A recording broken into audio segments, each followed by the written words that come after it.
네, 나라살림연구소 정창수입니다. 오늘은 그 로또 얘기를 좀 하려고 합니다. 이 로또하고 정치, 세금이 굉장히 많이 밀접히 연관되어 있습니다.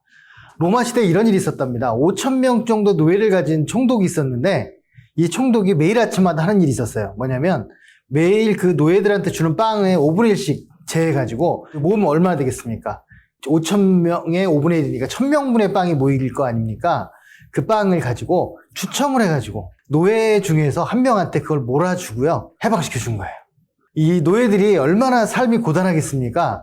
근데 이 노예들이 매일 아침 있는 이 추첨을 기다리면서 평생의 낙으로 사는 거예요. 그런데 거기에 이제 음모가 있는데 총독이 그 빵을 다 준 게 아니고 반은 자기가 갖고 반만 노예들한테 준 거죠. 그리고 자기가 가진 반을 가지고 더 많은 노예를 산 겁니다. 그래서 결국 돈을 버는 사람은 이 총독이었다는 거죠. 그래서 이게 이제 복권의 어떤 기원이라고 얘기할 때 주로 나오는 얘기인데요.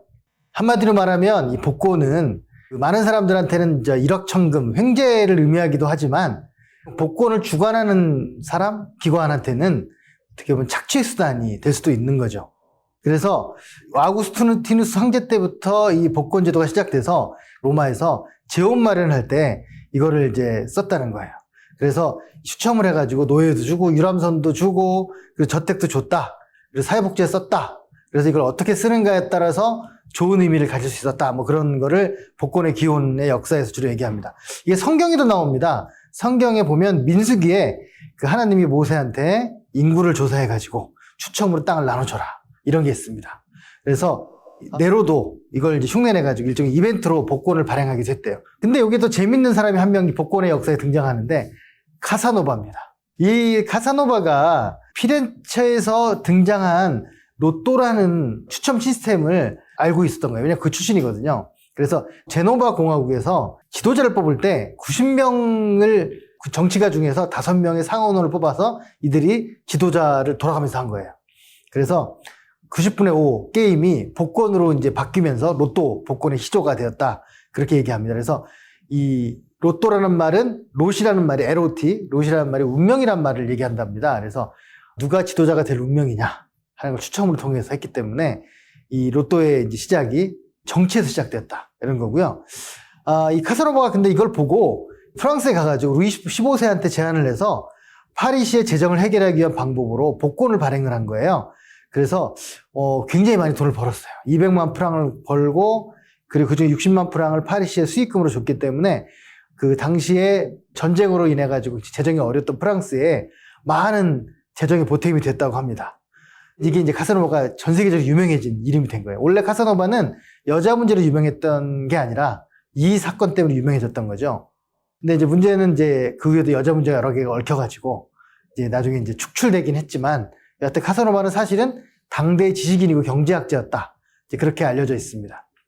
하여튼 그거는 그 야사가 아니라 정사입니다. 자, 이 복권은 미국 식민지 개척할 때도 쓰여져 갔고요. 식민지 개척했던 자금의 대부분을 이 복권 발행으로 했다고 해요. 그래서 이 버지니아사라고 하는 곳에서 이 일종의 식민지 개척을 했는데요. 그 로또 발행을 해가지고 영국에 돈을 모아서 미국 식민지 개척을 했다. 이렇게 지금 알려져 있기도 하고요. 우리나라는 이게 개의 그런 비슷한 게 있죠. 낙찰개라고 있어요. 요즘은 개들을 별로 안 하시기 때문에 잘 모르시겠지만 저희 세대만 해도 어릴 때 우리 부모님 세대가 낙찰개에 당첨됐다 뭐 이런 얘기를 많이 하는 경우를 봤거든요. 개는 보통 개돈을 내서 순서대로 이렇게 타는 건데 낙찰개는 딱 개주가 먼저 받은 다음에 그 다음부터 추첨을 해가지고 낙찰 받는 거예요. 그래서 먼저 받는 사람이 제일 좋겠죠. 그래서 낙찰개를 하는 날은 다 모여가지고 낙찰을 기다렸다는 거예요. 이게 이제 뭐 그 일제시대에는 뭐 승찰이라는 이름으로 근대 복권을 이제 처음으로 발행을 했고 나중에 47년부터는 복권으로 올림픽 출전 비용을 마련했다고 합니다. 그래서 대한올림픽위원회 KOC가 올림픽 후원권으로 복권을 만든 것이 우리나라 정부 수립 후에 최초의 복권이었다고 합니다. 그런데 이 복권은 이제 요행증후군이죠. 그래서 지금 이 복권에 당첨된 사람들은 대부분 비참한 최후를 맞이한다고 하죠. 왜 그런지 아십니까? 행복은 강도가 아니라 빈도에 있거든요. 그런데 그 작은 행복은 어떻게 보면 경험해 볼 수 있었는데 큰 행복에 대한 준비가 안 됐었던 거예요. 그래서 갑자기 큰 돈을 만졌을 때 이걸 어떻게 관리해야 될지 몰라서 낭비는 물론이고 도박도 빠지고 이렇게 되는 거죠. 그래서 저는 혹시나 복권에 당첨될 때 대비해서 항상 복권을 어떻게 투자할 것인가 계획을 다 세워놨습니다. 절대로 저는 복권에 당첨되면 폐가망신하지 않을 거라고 장담할 수 있을 것 같아요. 네. 아무튼 여러분들도 그래서 이 행복에 대해서 미리 상상하고 준비하면 큰 행복도 받아들일 수 있다, 뭐 이런 걸 잠깐 격가지로 말씀드리겠습니다. 근데 우리나라는 지금 현재 23종의 복권을 발행했다가 다 합쳐갖고 로또로 통합을 했거든요. 이 로또는 이제 뭐 국민은행이 하기도 했다가 농협이 하기도 했다고 그러는데요. 근데 이제 결국은 이게 서민의 주머니에서 나오는 거잖아요. 근데 우리나라는 복권 말고도 굉장히 많은 사행산업이 있습니다. 최근에 우리나라에서 로또 복권보다 더 많은 돈을 버는 곳이 어디냐면 스포츠 토토라고 하는 토토 복권이에요. 한 4년 전부터 스포츠 토토가 로또 복권의 매출을 넘어섰습니다. 왜 그렇게 됐느냐면 토토 복권이 중독성이 강하다고 합니다. 이 로또 복권은 숫자를 찍는 거잖아요. 이 숫자는 추첨이기 때문에 내가 될 거라고 하는 기대가 굉장히 낮아요. 그런데 스포츠 토토는 승패를 맞추는 거기 때문에 내가 맞출 수 있을 거라는 생각을 하고 있습니다. 더군다나 스포츠 토토는 70%를 돌려줍니다. 그러니까 더 많은 돈을 받다 보니 스포츠 토토의 중독성이 강해서 스포츠 토토의 페인들이 많이 있습니다. 이거 비슷한 게 경마도 있죠. 경마가 지금 7조 정도 매출이 있었는데 코로나 때문에 다 줄긴 했지만 경마도 자기가 보고 저 말이 1등을 할 것이다 라고 맞출 수 있을 것 같거든요. 그래서 그곳에 많은 사람들이 돈을 걸고 어떻게 보면 이제 중독의 늪에 빠져가지고 폐가망신을 합니다. 우리나라의 이런 사행산업, 로또, 토토, 경마 이런 것들 합쳐가지고 1년에 매출이 22억 원이 넘습니다. 그중에 10억 원 정도의 돈이 우리나라 재정 수입으로 잡혀요. 저는 그래서 이 사행산업으로 돈을 버는 것 자체가 사람들한테 큰 죄악을 범하는 거라고 생각을 해요. 제가 제일 싫어하는 그 재정 수입과 지출 중에 하나가 이 사행산업에서 벌어들인 돈이라고 저는 생각합니다. 그래서 이걸 벌지도 말아야 되고 쓰지도 말아야 된다고 생각하는데 제가 너무 이 도덕적인 기준으로 바라보는 게 아닌가 싶은 생각을 한 번씩 합니다만 여하튼 도박은 안 좋은 것이라고 생각합니다. 제가 내일은 한번 그 하이온이라는 곳에도 한번 가볼 생각인데요. 이 하이온이 바로 그 우리나라 유일한 국내 도박장 강원랜드에서 운영하는 거예요. 그래서 사실은 그 퇴락한 그 석탄 지역에 광부들을 도와주고 탄광 지역 경제를 살리겠다고 만든 제도인데 매출이 1년에 1조가 넘다 보니까 벌써 모아놓은 돈이 3조가 넘고요. 그리고 그 안에서 많은 분들이 도박 중독에 빠져서 그 주변에 사신다고 해요.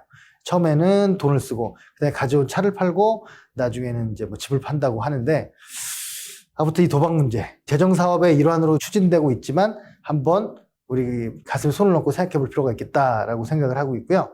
향후에 우리나라 도박 산업에 대한 부분들은 다른 편으로 역사가 아니라 우리나라 도박에 관련된 것만으로 따로 좀 말씀을 드릴 기회가 있을 것 같아요.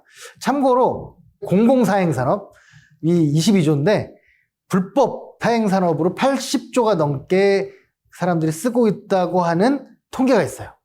근데 우리나라 GDP가 얼마입니까? 아직 2,000조가 이제 겨우 넘어서거든요. 그러면 사행산업 80조와 공공에서 인정한 20조를 합치면 엄청나게 많은 돈을 지금 도박에 쓰고 있다는 얘기거든요. 물론 로또, 토토를 포함해서 말이죠. 그래서 이걸 그냥 이렇게 보고 있어야 하는가 이런 생각이 들고요. 참고로 이 도박 중독에 빠진 사람들을 치유하는 데는 200억도 안 쓰고 있습니다. 그래서 예방을 하려면 도박에 안 빠지게 해야 되는데 빠지게 하나 해놓고 공공이 그 책임지는 거는 극히 미미한 수준이라고 이제 볼 수 있습니다. 네. 오늘은 그래서 이 도박이라는 것에 대해서 한번 역사적인 맥락을 생각해 보고요. 아, 로또라고 하는 부분이 정치에서 시작됐지만 결국은 재정 수입을 추구하다가 지금 도박이라고 하는 부분과 같이 공존하고 있다. 이런 말씀 드리면서 한번 생각해 볼 기회를 가져봤습니다. 마치겠습니다. 구독, 좋아요!